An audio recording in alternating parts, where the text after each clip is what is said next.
Leroy Ninker saddles up.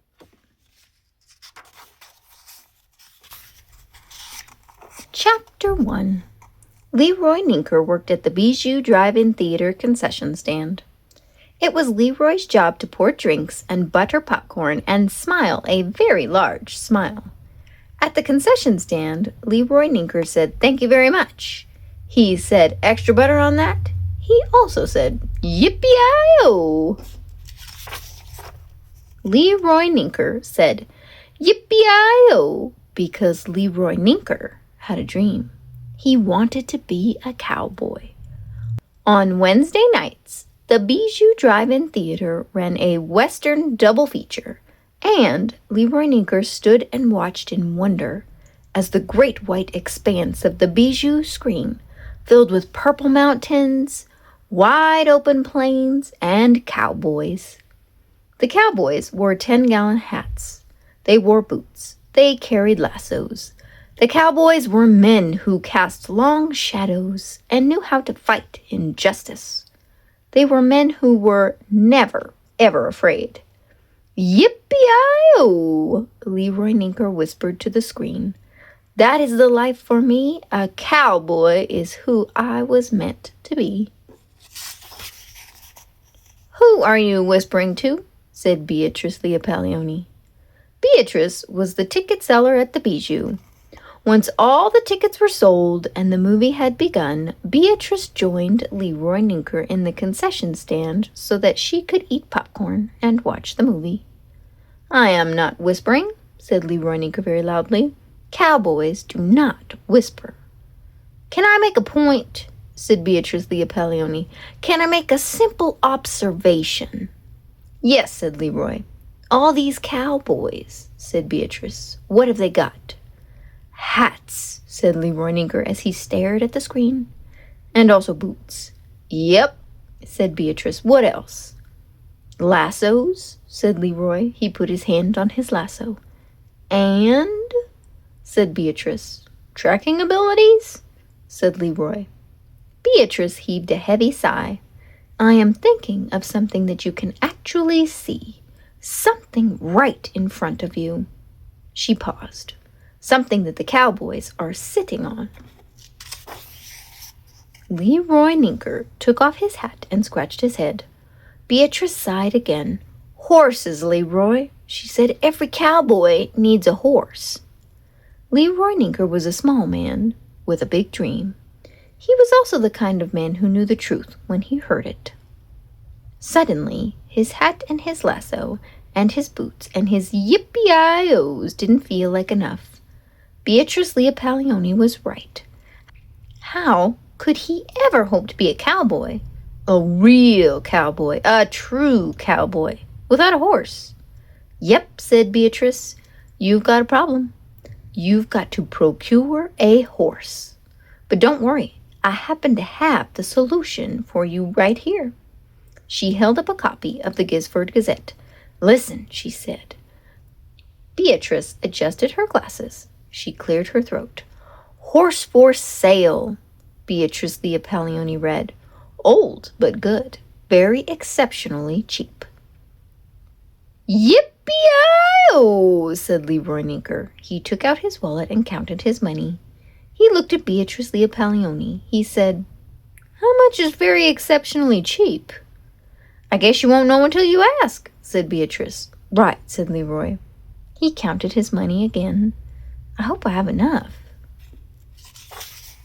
"Listen," said Beatrice. "What you have to do here is take fate in your hands and wrestle it to the ground." "Right," said Leroy. "I am going to wrestle fate. I am going to get a horse." "There you go," said Beatrice. She tore the ad out of the paper and handed it to Leroy. "Yippee-i-oh," said Leroy. He carefully folded the piece of paper and put it in his wallet. "Don't forget to inspect the teeth," said Beatrice Leopaglione. "And the hooves." "That is what matters with horses, teeth and hooves." "Teeth and hooves," said Leroy Ninker. "Exactly," said Beatrice. That night, Leroy Ninker did not sleep well. He dreamed of horses. Specifically, he dreamed of teeth and hooves. Also, he dreamed of Beatrice Leopaglione. In his dream, she kept clearing her throat and saying, "Take fate into your hands. Take fate into your hands. Take fate into your hands." "And then what?" said Leroy Ninker in the dream. "And then," said Beatrice Leopaglione in a very solemn voice, "you must wrestle it to the ground." Chapter 2. The next morning after breakfast, Leroy Ninker put his hat on his head and his boots on his feet. He consulted the ad from the Gisford Gazette. He read aloud the address of the horse for sale. "Route 16, third house on the left," said Leroy Ninker. And then he said it again. "Route 16, third house on the left," just to make sure he had it right. Leroy folded the ad back up. He put it in his wallet. He adjusted his hat. He was now prepared to take fate in his hands and wrestle it to the ground. He was ready to procure a horse. Leroy set out walking. The sun was high above his head, and the sky was very blue. As Leroy walked, he imagined that he was on the open plain. A car drove by. "Look, Mama!" A boy in the back seat of the car pointed at Leroy. "It's a very tiny cowboy!" Leroy stood up straighter. "I am a cowboy on his way to procure a horse," he said. "I am a man wrestling fate to the ground." Another car drove by. Someone threw a can out the window. The can hit Leroy Ninker in the head. "Dang nibbit," said Leroy. He stopped and took off his hat. He rubbed at his head. "Don't get agitated," he told himself. "Just keep thinking about your horse." Leroy Ninker put his hat back on his head and started walking again. He thought about his horse. "I hope he is a fast horse," he thought, "and I hope that he is strong. I will call him Tornado." Leroy found this name so pleasing that he had to stop walking and hold himself very still and properly consider the glory of the word. "Tornado," Leroy whispered, and then he shouted it. "Tornado!" It was the most perfect name for a horse ever. "Tornado!" shouted Leroy Ninker again. "Yippee-i-oh!" The cowboy started to run. He was heading to meet the horse of his dreams. There was no time to waste. "I'm on my way, Tornado!" shouted Leroy Ninker as he ran down the side of the road. By the time Leroy made it to his destination, it was late in the afternoon and his feet hurt. "What can I do for you?" said the woman who answered the door. "I'm here about the horse," said Leroy. "You're interested in Maybelline?" said the woman. "Maybelline?" said Leroy. "Follow me, Hank," said the woman. "Hank?" said Leroy. The woman walked to the back of the house. Leroy followed her. "Since you are asking," said the woman over her shoulder, "my name is Patty Lamarck. Maybelline is right over here." Patty Lamarck climbed on a fence. Leroy climbed the fence too. "There she is," said Patty Lamarck. She waved her arm in the direction of a horse standing in a field. "There is Maybelline." At the sound of her name, the horse turned and came trotting toward them. She whinnied. She was a big horse, and her whinny was very loud. "Maybelline," said Patty Lamarck. "Meet Hank." The horse whinnied again. She opened her mouth wide. Leroy took advantage of her mouth being open to look at her teeth. There weren't a lot of them. As far as he could tell, there were 4 in total. How many teeth was a horse supposed to have? Beatrice Leopaglione had not said. Leroy Ninker looked down at the horse's hooves. There were 4 of them, too. That seemed good. "Yippee-i-oh!" said Leroy Ninker. The horse put her nose right up in his face. It was a large nose. There were whiskers on it, and it smelled very much like the nose of a horse. "She likes you," said Patty Lamarck. "Ain't that something? Maybelline don't like everybody. In fact, there's a whole raft of people she don't like. She is a particular horse, if you don't mind me saying so." "I don't mind you saying so," said Leroy. He put out his hand and touched the horse's nose. It was damp and velvety. Leroy felt his heart tumble and roll inside of him. Oh, to be a cowboy with a horse, to ride into the sunset, to ride into the wind, to be brave and true and cast a large, horsey shadow. Maybelline, said Leroy Ninker. That's her name, said Patty Lamarck. I'll take her, said Leroy. Chapter 3. Now Maybelline's old, said Patty Lamarck, and I am moving. And where I am moving to, they don't take horses. My main goal here is to make sure that Maybelline goes to a home where she is loved up good through all her older, more golden years. You understand what I'm saying, Hank? Yippee-i-oh, said Leroy. I ain't looking for money is what I'm saying. I am looking for love for Maybelline. And I am just going on my instinctuals here. But my instinctuals tell me that you are the right little fellow for this horse. So now, I'm going to tell you some things about Maybelline. Listen up, Hank. Yippee-i-oh, said Leroy. Patty Lamarck looked at him. She squinted. I don't know what that means, Hank, she said. Okay, said Leroy. It means okay. If okay is what you mean, Hank, said Patty Lamarck, then just flat out say it. Be a straightforward communicator, like me. Okay, said Leroy. Okay, said Patty Lamarck. Here are the things about Maybelline. There are 3 items you got to remember. Item 1 is that she is the kind of horse who enjoys the heck out of a compliment. You got to talk sweet to Maybelline. Understand? Yippee-i-oh, said Leroy. Itchy-pitchy-poo, Hank, said Patty Lamarck. Say what you mean and mean what you say. Okay, said Leroy. There you go, said Patty Lamarck. Item 2 about Maybelline is that she is a horse who eats a lot of grub. And when I say a lot of grub, I mean something real specified.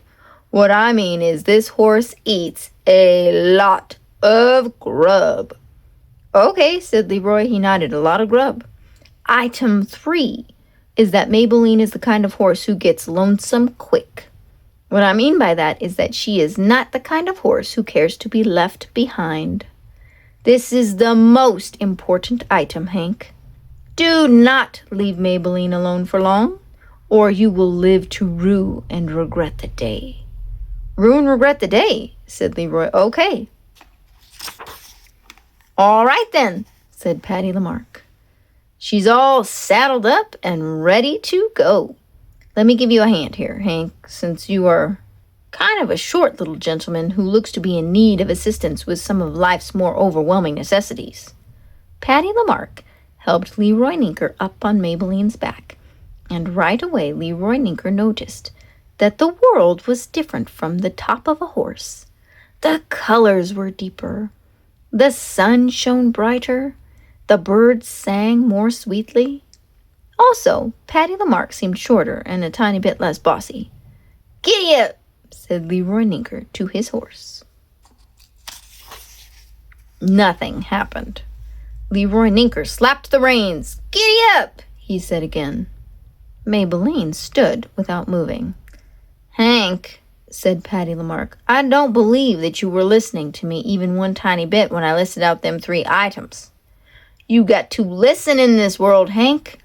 You got to pay attention to the informational bits that people share with you. Okay, said Leroy. Okay then, listen up. If I were you, I would cogitate on item 1 right about now. Do what? Said Leroy. Compliment her, whispered Patty Lamarck. Give the horse some pretty words. Leroy Ninker looked down at Maybelline's bony back. He counted the knobs in her spine. He tried to think of some pretty words. Did he even know any pretty words? Leroy thought very hard. And finally, Leroy spoke. He opened his mouth and said the sweetest words he could think of. He said, You are the most beautified horse in the whole wide green world. The horse pricked up her ears. She twitched the left ear to the right and the right ear to the left. Both ears quivered hopefully. Emboldened, Leroy Ninker leaned forward and spoke directly into the right ear. He said, You are the sweetest blossom in springtime. Maybelline picked up her right front hoof. She held it high in the air. Good job, Hank, said Patty Lamarck. You are a pure flower of horsiness, said Leroy Ninker. Maybelline began to walk. Well, look at you, Hank, said Patty Lamarck. It seems you got a talent for poeticals. Oh, Maybelline, shouted Leroy, you are the brightest star in the velvety nighttime sky. Maybelline broke into a trot.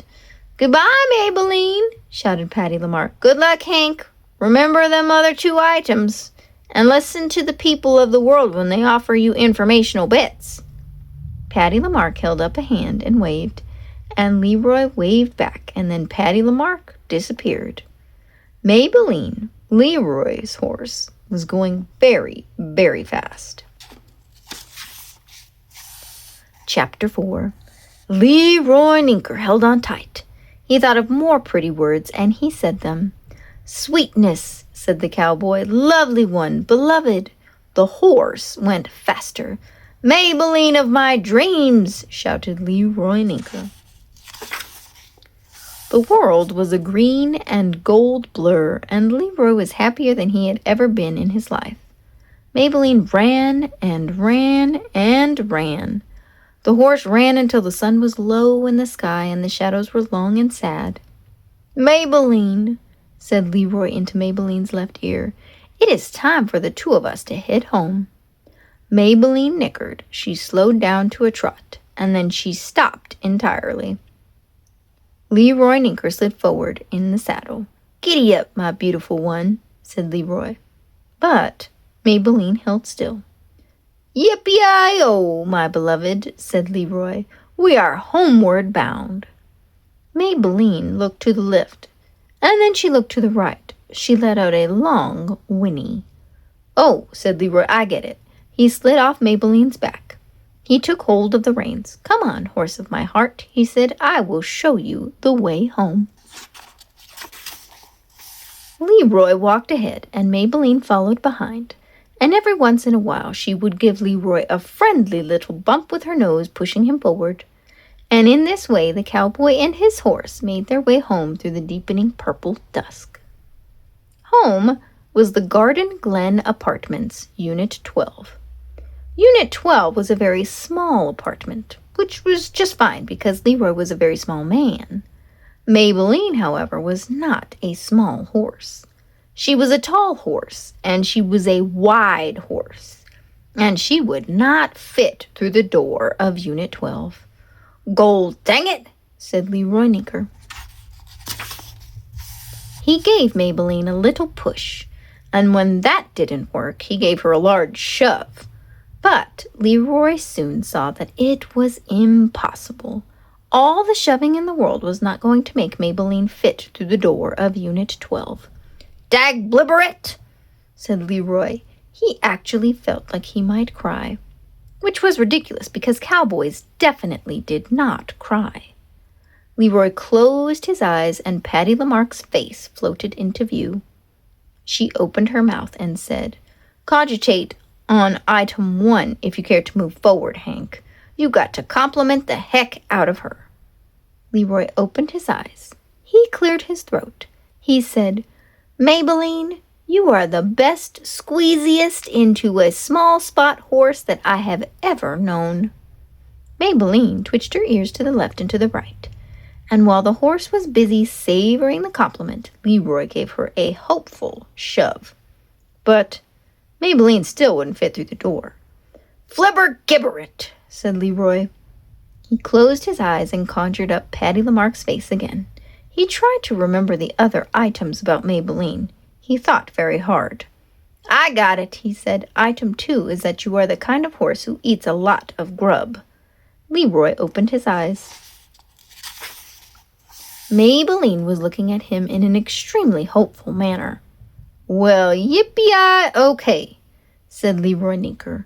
I will make us some food, and then we will deal with the too small door. Maybelline looked as overjoyed as it was possible for a horse to look, and Leroy was moved to compliment her again. You are the most splendiferous horse in all of creation, he said. Maybelline whinnied long and loud. She nodded in agreement. She truly was an excellent horse. Leroy didn't think he would ever be done admiring her. Chapter 5. Leroy Ninker went into the kitchen of Unit 12. He opened the refrigerator and looked inside. Leroy had viewed many, many westerns at the Bijou Drive-In Theater. He had seen a great deal of purple mountains and wide open plains. He had watched cowboys battling injustices and crossing rivers and eating beans.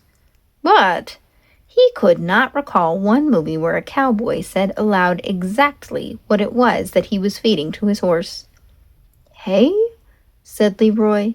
He lifted up his hat and scratched his head. "Oats?" But he didn't have hay, and he didn't have oats. "Dagflibberit," said Leroy Ninker. Outside of Unit 12, Maybelline let out a long, loud whinny that had a question mark at the end of it. "Okay," Leroy shouted to the horse. "I am making you some grub. Yippee-yi-oh!" Leroy grabbed a big pot and filled it with water. He turned the heat on high. He filled another pot with tomato sauce. Patty Lamarck had said nothing about whether or not Maybelline liked spaghetti. But didn't everyone like spaghetti? After Leroy Ninker added the noodles to the pot, he went outside and leaned up against his horse. Her flank was very warm. She was an extremely comforting horse to lean against. Maybelline turned her head and looked at Leroy, and then she put her nose up in the air and sniffed.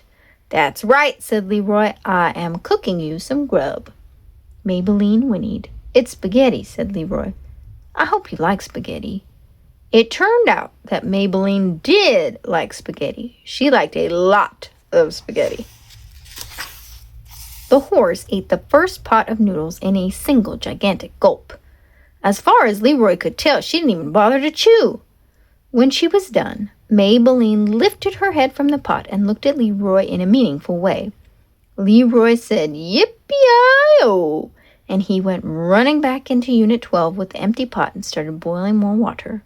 He opened another jar of tomato sauce. He made a second pot of spaghetti. After that, he made a third pot of spaghetti. By the time Maybelline was done eating, the stars were shining in the sky and the moon was looking down, and there was not one noodle of spaghetti left in Unit 12. Leroy Ninker was very tired. He leaned against his horse and looked up at the stars. But when he closed his eyes, what he saw was Patty Lamarck.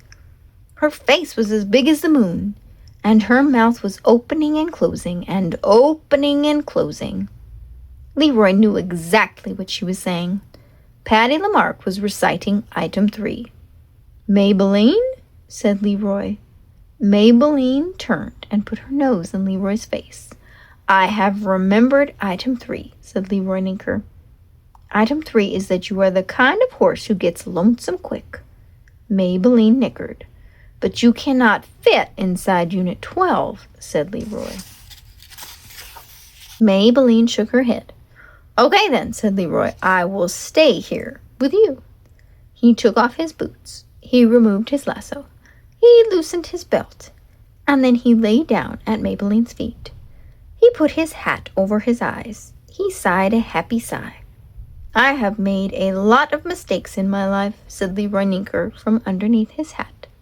"I have done some things that I wish I had not done. I have taken some wrong turns." There was a long silence. Leroy moved his hat and looked up at Maybelline. The horse looked down at him. She was listening. "There was a time in my life when I was a thief," said Leroy. "I am now reformed." "I hope you don't judge me, Maybelline, because I truly am a changed man."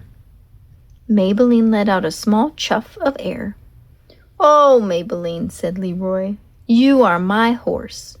For me, you shine brighter than every star and every planet. You shine brighter than all the universe's moons and suns.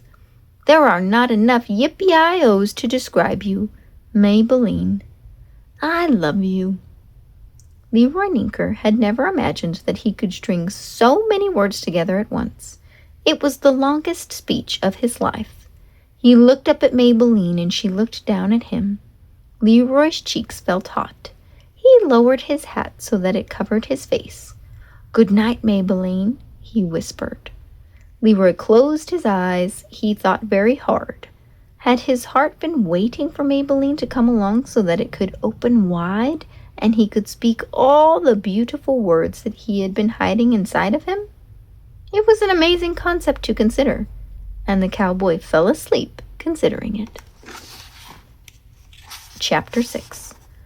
Leroy Ninker dreamed that he was riding Maybelline on the open plain. In the distance there were purple mountains, and high up in the sky there was a daytime moon. The moon was looking down at Leroy and Maybelline, and it was smiling at them.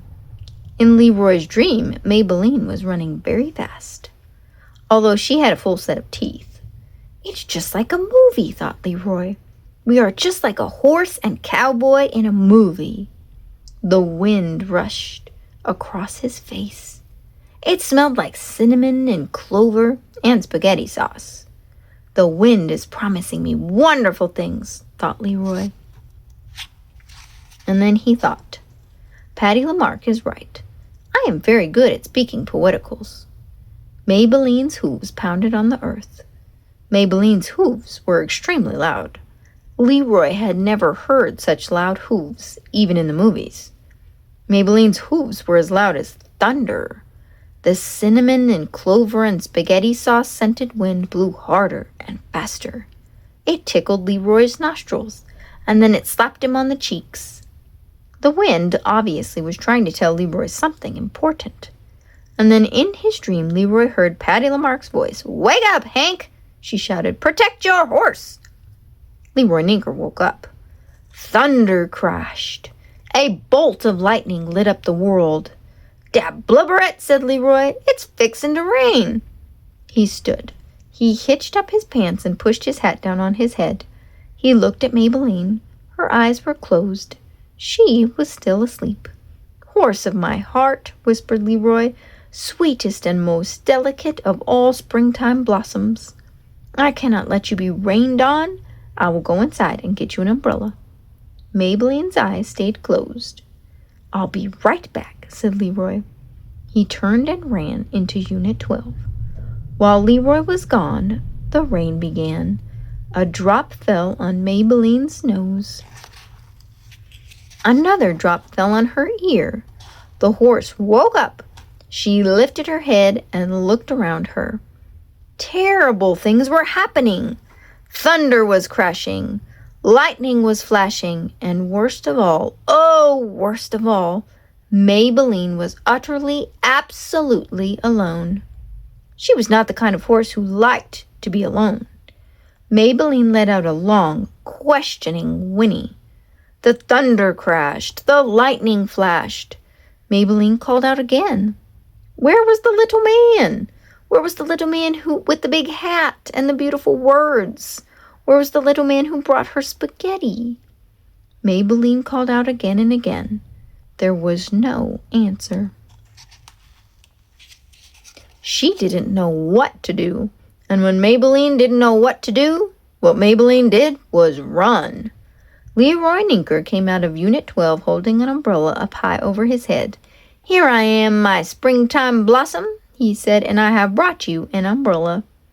But when he got to where Maybelline should be, there was no Maybelline there. "Maybelline?"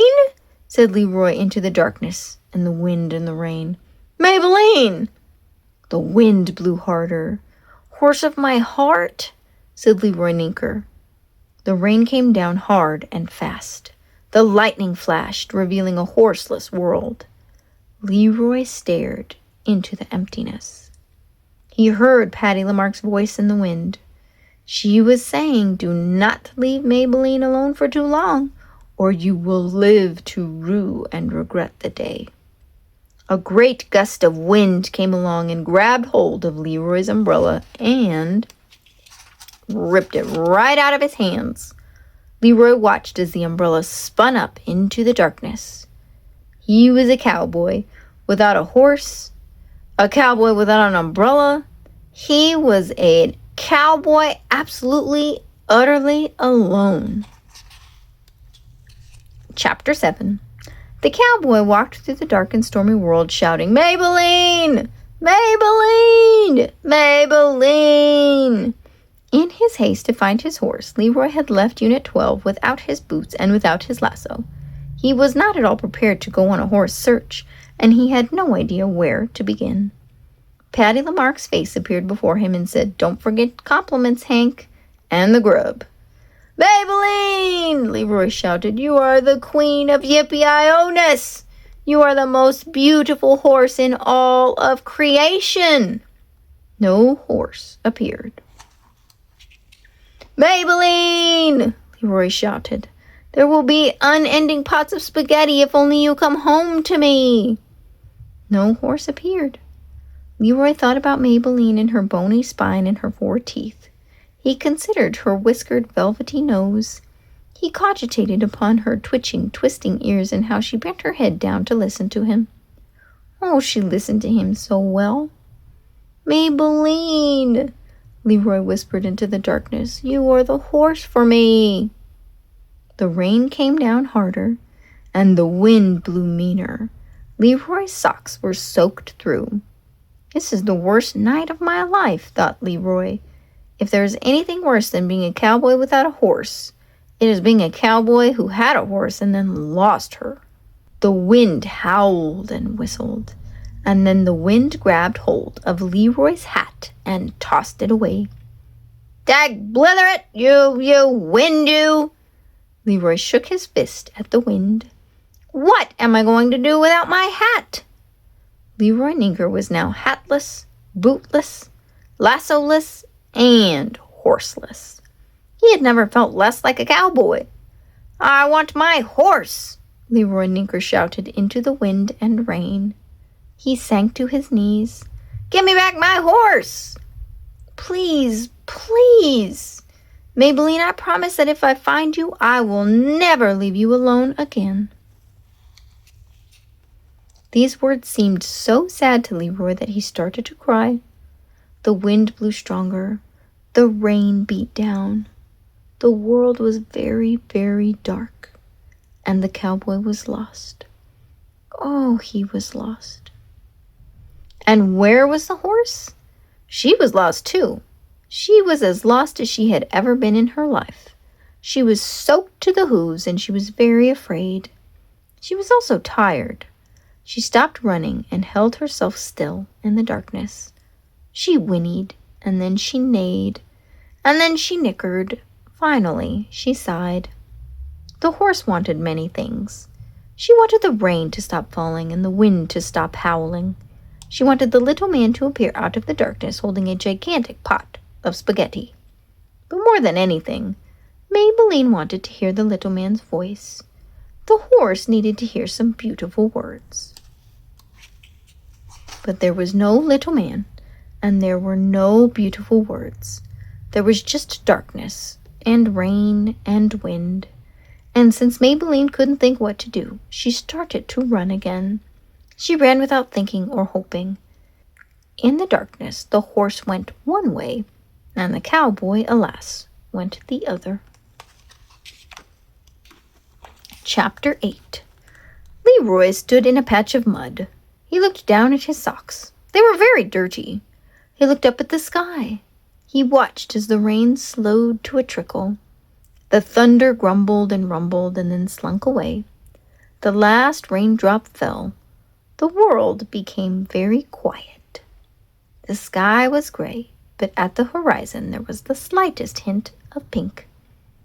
"Dawn is coming," said Leroy Ninker, "and I do not have a hat or boots or a lasso or a horse. I don't even have an umbrella. I have nothing at all."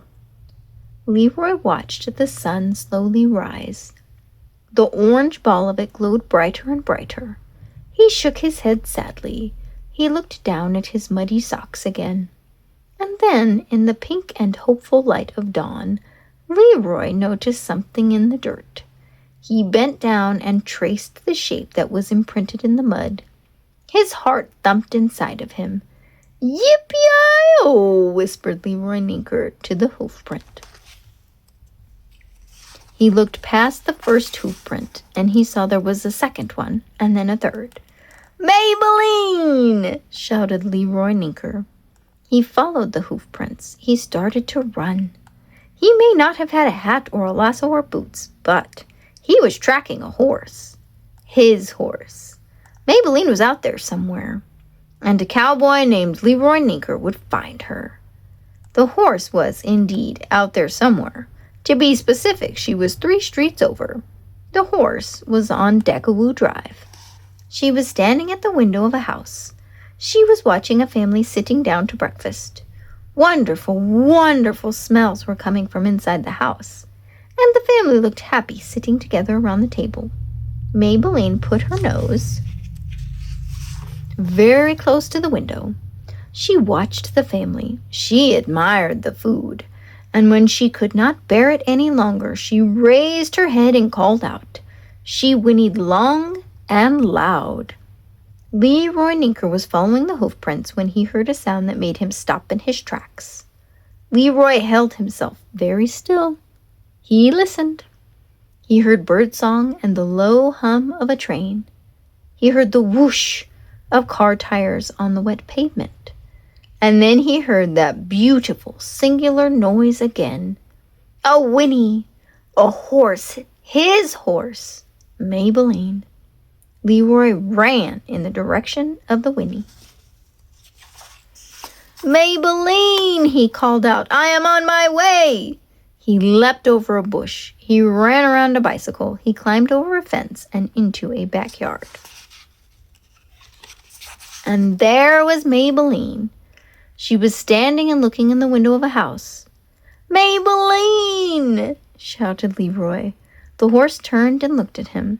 She twisted her ears left and right. Both ears trembled hopefully. It was obvious that she was waiting for some beautiful words. Leroy's throat felt tight. He smiled. He spread his arms wide. Horse of my heart, he called out. Most wondrous, most glorious of all horses, I have missed you so. Maybelline nickered. She came trotting toward him. Leroy put his arms around her. He closed his eyes and leaned his head against her neck. He had done it. He had taken hold of fate with both hands and wrestled it to the ground. And he had done it without a lasso, without boots, without a hat. Oh, Maybelline, said Leroy Ninker, I have so many words I want to say to you. Leroy's eyes were still closed when he heard a voice say, Mister, is that your horse? Chapter 9. Leroy Ninker opened his eyes. He saw a small girl. Is it? She said. Is that your horse? Yes, said Leroy Ninker. This is my horse. She was lost and I tracked her through the mud. She was lost and I found her. What's her name? Maybelline, said Leroy. My name is Stella, said the girl. Can I pet your horse? Yes, said Leroy Ninker, but what this horse really likes is a compliment. Do you know how to give a compliment? Of course I do, said Stella. She put her hand on Maybelline's nose. She looked Maybelline in the eye and said, You are a very nice-looking horse. You are the nicest-looking horse I have ever seen. Of course, I've never seen a horse before, but I have seen a pig. There is a pig who lives on this street. I know that pigs and horses are not the same at all. Other than that, they both have hooves. Even though they are different kinds of hooves, you have very nice hooves, by the way. Maybelline twitched her ears this way and that. She let out a pleased-sounding chuff of air. Stella, shouted a boy. Stella, watch out. Horses can be very dangerous. They can kick out suddenly with their hind legs and harm the unsuspecting. That is my brother, Frank, said Stella to Leroy. He worries a lot. Maybelline put her nose up in the air. She sniffed, she whinnied, and put a question mark at the end of the whinny. What you are smelling is toast, said Stella to Maybelline. Every morning, Mrs. Watson makes toast for her pig. Mercy is the name of the pig, and she is a pig who likes toast with a great deal of butter on it. Have you ever had toast with a great deal of butter on it? It's very good. Wait a minute, said Leroy Ninker. Is this Deckawoo Drive? This is Deckawoo Drive, said Stella. I have been here before, said Leroy. And just as Leroy Ninker finished saying these words, a woman stepped out on the front porch of the house next door. She was holding a butter knife in her hand, and a pig was standing beside her. "Good morning, Stella," called the woman. "And Mr. Ninker, it is lovely to see you again." "Hello, Mrs. Watson," said Leroy Ninker. "I would like for you to meet my horse, Maybelline." "Well," said Mrs. Watson, "what a wonderful horse. She looks like a true equine wonder. You must both come inside and have some toast." "But I don't know if Maybelline will fit through the door," said Leroy. "Oh, heavens," said Mrs. Watson. "There is always a way to make things fit. Come inside. Come inside." "Come on," said Stella. She took hold of Leroy's hand. Leroy turned to his horse. He said, "Come with me, horse of my heart. We are going to eat some toast." The cowboy started to walk. The horse followed along behind him. The cowboy and the horse went inside.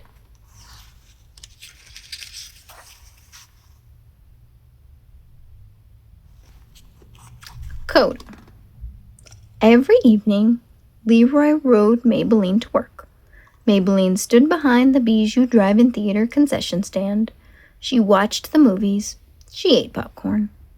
Maybelline liked all the movies. She was particularly delighted when a horse showed up in a movie, or a cowboy. But Maybelline's favorite movies were the love stories. She put her ears up in the air and listened very closely to the beautiful words that people said to each other. As they spoke, she nodded and nickered quietly. The horse was happy. She knew that late at night, on the way home from the Bijou, Leroy would speak to her. Word after beautiful word would come from the cowboy's mouth, from his heart. And in the darkness, underneath the bright stars, Maybelline would listen to them all.